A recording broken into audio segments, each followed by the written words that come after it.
राकेशने नीताच्या खांद्यावरचा हात हळूच खाली घेतला आणि तिच्या कमरेपर्यंत आणला. कंपनीच्या 25व्या वाढदिवसाचे आज ऑफिसमध्ये सेलिब्रेशन होते. नीताने लाल रंगाची शिफॉन साडी नेसली होती. त्यावर तिने घातलेला स्लीवलेस ब्लाउज तिला चांगलाच शोभून दिसत होता. तिच्याशी गुलूगुलू बोलता बोलता आणखी तिच्या बाजूला सरकत राकेशने तिच्या कमरेभोवती हाताचा घट्ट विळखा घातला. तिच्या कानात काहीतरी पुटपुटत त्याने त्याच्या हाताचा तळवा तिच्या पोटावर टेकवला. त्याच्या हाताची बोटे हळूहळू तिच्या बेंबीपर्यंत सरकली. दुरूनच हे सगळं पाहत असणाऱ्या राहुलच्या तळपायाची आग मस्तकात गेली. असेच उठावे आणि त्या नीच माणसाला मनसोक्त लाथाबुक्यांनी तुडवावे अशी तीव्र इच्छा त्याला झाली. पण हाताच्या मुठी वळून स्वतःचेच दात ओठ खाण्याव्यतिरिक्त तो काहीही करू शकत नव्हता. राकेशच्या जागी दुसरा कोणी असता तर राहुलने खरोखरच आतापर्यंत त्याला तुडवला असता. पण राकेशची गोष्ट वेगळी होती. ऑफिसमध्ये राकेश सर्वेसर्वा होता. कंपनीच्या मालकांचा खास माणूस आणि त्यातूनही त्यांचा लांबचा नातेवाईक, ऑफिसचा बॉस. या ऑफिसमधील सर्वांचे करिअर राकेशच्या हातात होते आणि त्याच अधिकाराचा गैरफायदा घेत त्याचे नीताबरोबर अश्लील चाळे चालले होते. नीताही त्याच्या चाळ्यांना प्रतिसाद देत होती. ती त्याच्याकडे तिरके कटाक्ष टाकत लिपस्टिकने रंगवलेल्या ओठांची मादक हालचाल करत होती. निराशेने राहुलने टेबलावर मूठ आपटली आणि उद्विग्न होऊन तो दुसरीकडे पाहू लागला. ऑफिसच्या कॉन्फरन्स हॉलमध्ये आजचा दिवस सेलिब्रेट करण्यासाठी सर्व स्टाफ जमा झाला होता. आपापसात गप्पा आणि चेष्टा मस्करी चालू होती. राहुल मात्र एका कोपऱ्यात एकटाच हाताची घडी घालून उदासपणे उभा होता. त्याच्या या अवस्थेला कारणीभूत होती नीता, त्याची फियांसी. खरं तर राकेश करत असलेल्या अश्लील चाळ्यांना तिने विरोध करायला पाहिजे होता, पण ते राहिलं बाजूला. ही तर त्याला प्रतिसाद देत आणखी चावटपणा करायला उद्दीपित करत होती. काय झालं हिला? राहुल स्वतःशीच पुटपुटला. अचानक बोलण्याचा आवाज थांबला. कॉन्फरन्स हॉलमध्ये पिन ड्रॉप सायलेन्स पसरला. हिरानी साहेब आले होते. राकेश लगबगीने पुढे झाला आणि त्याने साहेबांचे स्वागत केले. साहेबांबरोबर त्यांच्या मिसेसही होत्या. तोऱ्यात त्यांनी सगळ्यांवर नजर फिरवली आणि मग राकेशला काहीतरी खून केली. राकेश मान हलवून आदबीने त्यांच्या जवळ जाऊन उभा राहिला. हिरानी साहेब आणि मॅडम खुर्चीत स्थानापन्न झाले. सगळ्यांवरून आपली करडी नजर फिरवत साहेबांनी हात वर केला आणि खून करून सगळ्यांना खुर्च्यांवर बसण्याचा इशारा केला. सर्वजण खुर्च्यांवर बसून हिरानी साहेबांकडे उत्सुकतेने पाहू लागले. 2 मिनिटांच्या शांततेनंतर साहेबांनी बोलायला सुरुवात केली. लेडीज अँड जेंटलमॅन, आज आपल्या कंपनी स्थापन होऊन 25 वर्ष पूर्ण झाली आहेत. पहिल्या काही वर्षामध्ये अगदी किरकोळ असणारा आपला टर्नओव्हर आता 100 कोटींच्या वर पोहोचला आहे. देशातील प्रमुख शहरांमध्ये आता आपले बिल्डिंग प्रोजेक्ट सुरू आहेत. तुमच्या या डिव्हिजनचा परफॉर्मन्स खूपच उत्तम असल्याने आज मी पर्सनली तुम्हा सर्वांचे कौतुक करण्यासाठी आणि शाबासकी देण्यासाठी येथे आलो आहे. साहेबांचे बोलायचे थांबले. टेबलावरील पाण्याचा ग्लास उचलून त्यांनी 2 घोट पाणी प्यायले आणि पुन्हा सर्वांवरून आपली करडी नजर फिरवली. या ऑफिसचा हेड राकेश चितालिया याचे मी खास अभिनंदन करतो. अत्यंत मेहनतीने त्याने कंपनीला उत्तम फायदा मिळवून देत प्रतिष्ठेचे स्थानही मार्केटमध्ये निर्माण केले आहे. त्याच्या या उल्लेखनीय कामाबद्दल आज मी त्याला कंपनीचा CEO म्हणून घोषित करत आहे. Ladies and gentleman, give him a big hand. टाळ्यांचा कडकडाट झाला आणि उभा राहत राकेशने हात जोडून सगळ्यांच्या शुभेच्छांचा स्वीकार केला. लगबगीने पुढे होत त्याने हिरानी साहेबांना आणि मॅडमना वाकून नमस्कार केला. टाळ्यांचा आवाज थांबला आणि खाकरून साहेबांनी पुन्हा बोलायला सुरुवात केली. यापुढे कंपनीचे महत्त्वाचे निर्णय तसेच स्टाफची इन्क्रिमेंट व प्लेसमेंट याबाबतचे सर्व अधिकार मी राकेशला दिले आहेत. तरी त्याला पूर्णपणे सहकार्य करत तुम्हाला आपल्या कंपनीला जास्तीत जास्त नफा मिळवून द्यायचा आहे. Best luck to all of you. साहेब बोलायचे थांबले आणि पिऊनने चहा व स्नॅक्स सर्व करण्यास सुरुवात केली. 5च मिनिटात राकेशशी काहीतरी बोलून साहेबांनी सगळ्यांचा निरोप घेतला आणि ते व मॅडम तिथून निघून गेले. सर्व स्टाफ राकेश भोवती जमा झाला. प्रत्येकजण हस्तांदोलन करून त्याचे अभिनंदन करत होता. राहुलनेही त्याचे अभिनंदन केले व हस्तांदोलनासाठी हात पुढे केला, पण त्याच्याकडे दुर्लक्ष करत राकेशने राहुल शेजारील माधव गुप्तेशी हस्तांदोलन केले आणि राहुलला टाळले. अपमानित झालेला राहुल मागे सरकला आणि कोपऱ्यात जाऊन उभा राहिला. इतक्यात नीता राकेश जवळ गेली आणि हार्टी काँग्रेट्स राकेश असं जोरात ओरडली. टाचा उंच करून तिने राकेशच्या गालाचे चुंबन घेतले. सगळ्यांनी मोठ्यांदा टाळ्या वाजवत तिच्या या कृतीचे जोरदार स्वागत केले. नीता तेथेच राकेशला चिकटून उभी राहिली. अवाक होऊन हा सर्व प्रकार पाहत असलेला राहुल डोळ्यात भरून येणारे पाणी निग्रहाने परतवत कोपऱ्यात खचलेल्या अवस्थेत उभा होता. घरी आल्यावर बाथरूममध्ये थंड पाण्याच्या शॉवरखाली बराच वेळ उभा राहत राहुलने आपला राग शांत केला. बाथरूममधून बाहेर आल्यावर फ्रीजमधून थंड बिअरची बाटली काढून त्याने ग्लास भरला आणि आराम खुर्चीवर बसून तो बिअरचे घुटके घेऊ लागला. त्याचे विचारचक्र वेगाने फिरू लागले. ऑफिसमध्ये घडलेला आजचा प्रसंग पुन्हा पुन्हा त्याच्या डोळ्यासमोर फेर धरून नाचत होता. नीताने टाचा उंचावून राकेशचे घेतलेले चुंबन त्याला चांगले झोंबले होते. डोक्यात संतापाचा स्फोट होत होता, पण डोक्यात अशी राग घालून चालणार नव्हतं. Chill down Rahul, chill down. स्वतःला शांत करण्यासाठी राहुल पुटपुटला. रागावर नियंत्रण करत त्याने यापुढे काय करता येईल याचा विचार करण्यास सुरुवात केली. ऑफिसमध्ये घडलेल्या त्या प्रसंगानंतर दुपारी लंच टाइममध्ये राहुलने नीताला एकटी असताना गाठले होते. तिच्या कृत्याचा जाब विचारताच नीताने त्याला उडवून लावले होते. तू कोण मला विचारणारा? तिने मगरुरीने त्याला प्रत्युत्तर केले. कोणाशी कसं वागायचं हे माझं मला चांगलं कळतं. तू सांगण्याची गरज नाही. राकेश माझा जीव की प्राण आहे. मी माझं सर्वस्व कधीच त्याला अर्पण केलेलं आहे, ती तुसड्या आवाजात त्याला म्हणाली आणि राहुलच्या संतापाला पारावार उरला नाही. संतापाच्या भरात त्याने तिच्या जोरदार मुस्काटात भडकावली. तिच्या गालावर अक्षरशः त्याच्या बोटांचे वळ उठले. मुसमुसत असणाऱ्या तिला तसेच सोडून तो निघून आला होता. रान साली. बिअरचा एक मोठा घुटका घेत राहुल स्वतःशीच पुटपुटला. राकेशला आणि तिला जन्माची अद्दल घडविण्याचे त्याने मनोमन ठरवले होते. त्यासाठी आजच रात्रीच्या गाडीने तो कडेगावाला जाणार होता. रात्री उशिरा राहुल कडेगावात पोहोचला. त्याने घड्याळात पाहिले.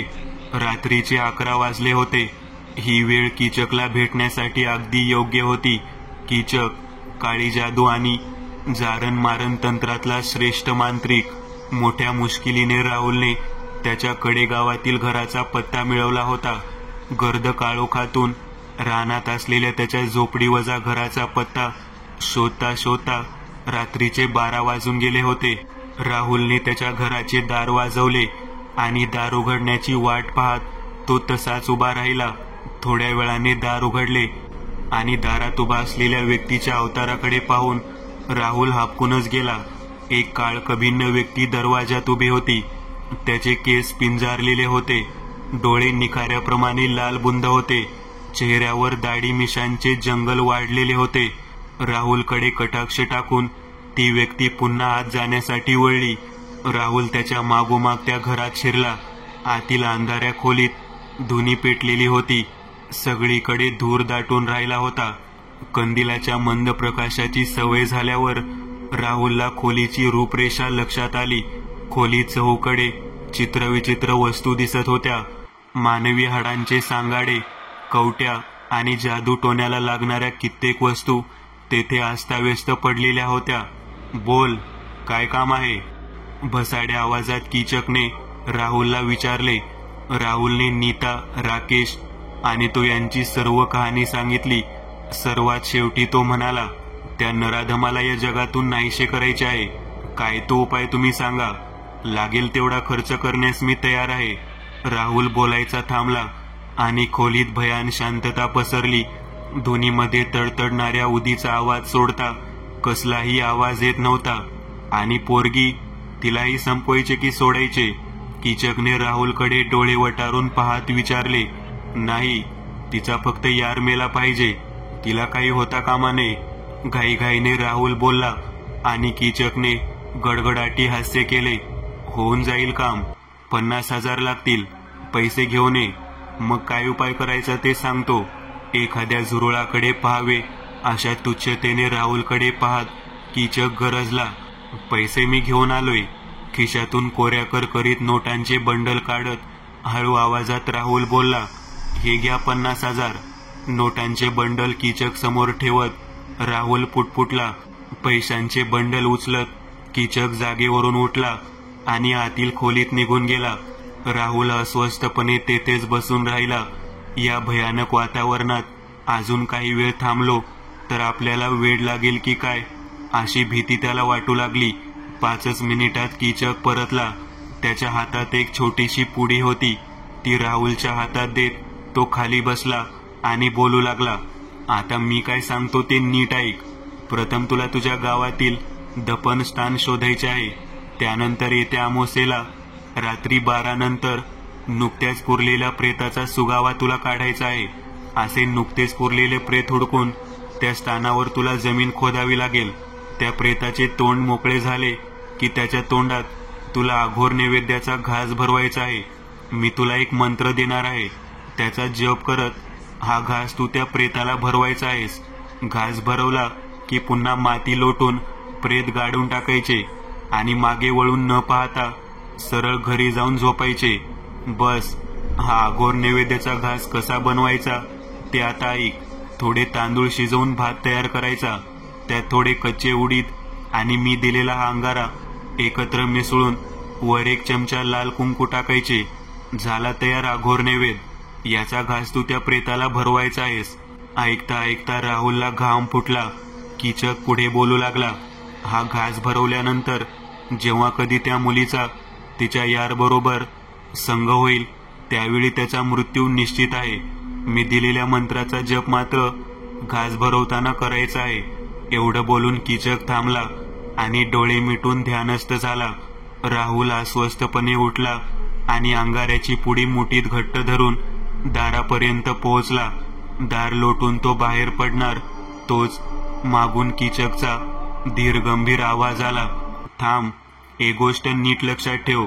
एकदा पुरलेलं प्रेत पुन्हा खणलं की त्याला घास हा भरवावाच लागतो. नाहीतर ते पिशाचं खड्डा खणणाऱ्याच्या मागे लागते. तुला काही जरी अडचण आली तर माझं स्मरण कर. मला कर्ण पिशाच्य विद्या अवगत आहे. त्याद्वारे मी तुझ्याशी बोलेन. खोलीत पुन्हा एकदा शांतता पसरली. पटकन दार उघडून राहुल बाहेर पडला आणि गर्द अंधारातून परतीची बस पकडण्यासाठी स्टँडच्या दिशेने धावू लागला. आठवड्यानंतर अमावास्या होती. राहुल आतुरतेने दिवस मोजत होता. तेवढ्या आठवड्यात 3 ते 4 वेळा तो स्मशानात जाऊन आला होता. प्रेते पुरायची सध्याची जागा त्याने हेरून ठेवली होती. शेवटी एकदाचा तो दिवस उजाडला. राहुलने ऑफिसला रजा टाकली होती. सकाळपासूनच तो तयारीला लागला होता. दुपारी त्याने नैवेद्य बनवला आणि एका स्टीलच्या डब्यात तो भरून ठेवला. रात्री 10 वाजता पूर्ण तयारीनिशी त्याने घराबाहेर पाऊल ठेवले. पाठीवरील सॅकमध्ये त्याने अघोर नैवेद्याचा स्टीलचा डब्बा आणि एक टॉर्च घेतला होता.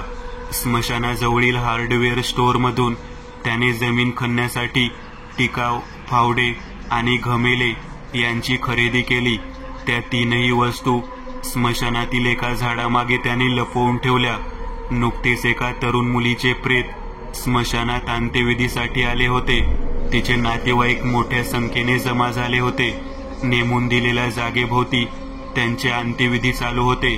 तिचा दफनविधी पूर्ण होईपर्यंत राहुल लांबूनच नजर ठेवून होता. रात्री 11च्या सुमारास दफनविधी उरकून त्या मुलीचे नातेवाईक निघून गेले. स्मशानातील रात्रपाळीचे कर्मचारीही ऑफिसमध्ये जाऊन त्यांची कामे करू लागले. एका प्रशस्त झाडामागे लपून राहुल परिस्थितीचा अंदाज घेत होता. रात्री 11:30 नंतर नीरव शांतता पसरली. स्मशान शांतता या शब्दाचा खरा अर्थ आज राहुलला समजला होता. रात्री 12 वाजायला अजून अर्धा तास बाकी होता. राहुलने टिकावाने त्या मुलीचे दफनस्थान खोदण्यास सुरुवात केली. अमावस्या असल्या कारणाने सगळीकडे गर्द काळोख पसरला होता. बाहेरील कोणाच्या लक्षात येऊ नये म्हणून राहुल टॉर्चचा वापर करण्याचे शक्यतो टाळत होता. नुकतेच दफन झाले असल्या कारणाने माती पटापट खोदली जात होती. मात्र शारीरिक श्रमांची सवय नसलेला राहुल खोदता खोदता दमून गेला. जोरजोराने श्वास घेऊन तो आणखी खोल खोदत होता. एवढ्यात आकाशात वीज चमकली आणि मोठा गडगडाट झाला. मुसळधार पाऊस येण्याची सर्व लक्षणे होती. निसर्गाच्या त्या रौद्र रूपाने राहुलच्या छातीत धडकी भरली. जोराचा पाऊस सुरू झाला तर चिखलात खोदणे केवळ अशक्य झाले असते. सर्व शक्ती एकवटून राहुल पटापट माती काढू लागला. थोड्याच वेळात त्याला त्या मुलीचे प्रेत दिसू लागले. हाताने चाचपत त्याने तिच्या डोक्याकडील माती काढण्यास सुरुवात केली. तिचा चेहरा त्याने मोकळा केला आणि त्याच्यावर टॉर्चचा प्रकाश टाकला. तिचा चेहरा पाहून तो हादरलाच. तिच्या चेहऱ्यावर पाशवी हास्य विलसत होते. मागल्या पावली तेथून ताबडतोब पळून जायची तीव्र इच्छा राहुलला झाली. मोठ्या कष्टाने त्याने स्वतःला सावरले. मनगटावरील घड्याळात त्याने नजर टाकली. अंधारात चमकणारे रेडियमचे काटे 12ची वेळ दाखवत होते. पाठीवरील सॅकमधून स्टीलचा डबा काढून राहुलने आघोर नैवेद्याचा घास तळहातावर घेतला. कीचकने दिलेला मंत्र म्हणत त्याने तिचे तोंड शोधण्यासाठी टॉर्च लावला. तिच्या तोंडावर प्रकाश पडला आणि त्यानंतर दिसलेल्या दृश्याने राहुल अंतर्बाह्य हादरला. त्या मुलीचे डोळे टक्क उघडे होते. चेहऱ्यावर सैतानी हास्य होते. तिचा जबडा आपोआप हालू लागला होता. हे बघितल्यावर राहुलच्या हातापायातले बळच निघून गेले. भीतीने तो थरथर कापू लागला. त्याच्या हातातील टॉर्च गळून पडला आणि घरंगळत कुठेतरी नाहीसा झाला. आकाशात विजेचा कडकडाट झाला आणि पावसाचे टपोरे थेंब कोसळण्यास सुरुवात झाली. डोळ्यात बोट घातले तरी दिसणार नाही इतका गडद काळोख चोहीकडे होता. राहुलने हाताने चाचपडत टॉर्च शोधायचा प्रयत्न केला, पण त्याच्या हाताला ओल्या मातीशिवाय काहीच लागत नव्हते. अचानक कसला तरी विचित्र आवाज होऊ लागला. दात एकमेकांवर आपटल्यावर होतो तसा तो आवाज होता. त्या पाठोपाठ कोणाचे तरी हुंकार ऐकू येऊ लागले. त्या हुंकारातून एक शब्द प्रतिध्वनित होत होता, माझा घास, माझा घास. प्रेतातील आत्म्याची तडफड चालू होती. प्रसंग मोठा बाका होता. अचानक राहुल आठवले. कीचक म्हणाला होता, तुला काही जरी अडचण आली तर माझे स्मरण कर. राहुलच्या जीवात जीव आला. त्याने डोळे मिटून कीचकचे स्मरण केले. 2-3 मिनिटात त्याच्या कानात कुजबूज ऐकू येऊ लागली. ते कर्णपिशाचे होते. राहुलला कीचकचा आवाज ऐकू आला. तुझ्या डाव्या पायाच्या शेजारी टॉर्च पडला आहे, तो उचल आणि चालू कर. तुझ्या हातातील आघोरी नैवेद्य ताबडतोब त्या मुलीच्या तोंडात कोंब, नाहीतर तिचा आत्मा तुझाच घास घेईल. आटप लवकर. मी दिलेला मंत्र म्हणायचे थांबवू नकोस. कीचकचा आवाज ऐकून राहुलच्या अंगात बळ संचारले. पटकन टॉर्च उचलून त्याच्या प्रकाशात त्याने आघोर नैवेद्याचा घास त्या प्रेताच्या तोंडात कोंबला. त्यानंतर विद्युत वेगाने खड्ड्याबाहेर येऊन त्याने अजून बाजूची माती पुन्हा खड्ड्यात ढकलण्यास सुरुवात केली. खड्डा पूर्ववत बुजवून त्याने माती सारखी केली आणि घाईघाईत तो स्मशानाबाहेर पडला. घरी येऊन अंथरुणावर पडल्यावर त्याला अक्षरशः मेल्यासारखी झोप लागली. दुसऱ्या दिवशी सकाळी राहुल थोडा उशिराच ऑफिसला पोहोचला. स्टाफमधील सर्वजण घोळक्याने जमून दबक्या आवाजात चर्चा करत होते. राहुलला काय झालंय ते समजेना. जवळच उभ्या असलेल्या माधव गुप्तेला काय झालं ते विचारण्यासाठी त्याने तोंड उघडले. तोच दार उघडून नीता ऑफिसमध्ये शिरली. तिचे डोळे रडून रडून सुजलेले दिसत होते. तिला चारी बाजूंनी महिला पोलिसांनी घेरलेले होते. ते सर्वजण एका केबिनमध्ये शिरले आणि ते दृश्य पाहून राहुलला आनंदाच्या उकळ्या फुटल्या. म्हणजे काल रात्रीच राकेशचा गेम झाला होता तर, आणि पोलीस नीताची चौकशी करतायत. नक्कीच तिच्यावर खुनाचा आरोप लागणार. राहुलचा दुहेरी बदला पूर्ण झाला होता. जय हो कीचक महाराज. राहुलने मनातल्या मनात जय जयकार केला. चेहऱ्यावर आश्चर्याचे भाव कायम ठेवत राहुलने शेजारी उभ्या असलेल्या गुप्तेला नक्की काय झाले असं विचारलं. तुला माहित नाही? गुप्ते अचंब्याने उद्गारला. अरे काल रात्री आपले हिरानी साहेब वारले आणि त्यावेळी त्यांच्यासोबत नीता होती. पोलिसांना घातपाताचा संशय आहे म्हणून नीताची चौकशी चालू आहे. एवढं बोलून गुप्ते दुसऱ्याशी बोलायला बाजूला गेला. राहुलच्या डोक्यात प्रकाश पडू लागला होता. त्याला ज्याचा सूड घ्यायचा होता तो राकेश म्हणजे फक्त एक प्यादं होतं. नीता आणि हिरानी साहेब यांच्यामधलं प्यादं राहुलच्या करणीने बळी गेला होता. नीताच्या खऱ्या याराचा, हिरानी साहेबांचा. बसलेल्या धक्क्याने दिगमूढ होऊन उभ्या असलेल्या राहुलच्या कानात कुजबूज सुरू झाली. तो कीचक होता. त्याचा भसाडा आणि हसरा आवाज राहुलच्या कानात शिरला होता. असं कधी कधी.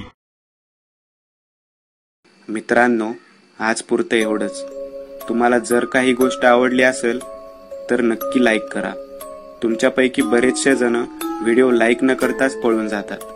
पण हा जर व्हिडिओ तुम्ही लाईक केला तर मला जरा बरं वाटेल आणि असेच भारी भारी व्हिडिओ बनवायची माझ्यात एनर्जी येईल. त्यामुळे नक्की लाईक करा. आणि अजूनही कोणी या चॅनलला सबस्क्राईब केलेलं नसाल तर लगेच सबस्क्राईब करून टाका. आणि बाजूची घंटी ती मात्र दाबायला विसरू नका. देवाची घंटी आहे ती. चला तर मग पुन्हा भेटूया अशीच एक आगळी वेगळी गोष्ट घेऊन पुढच्या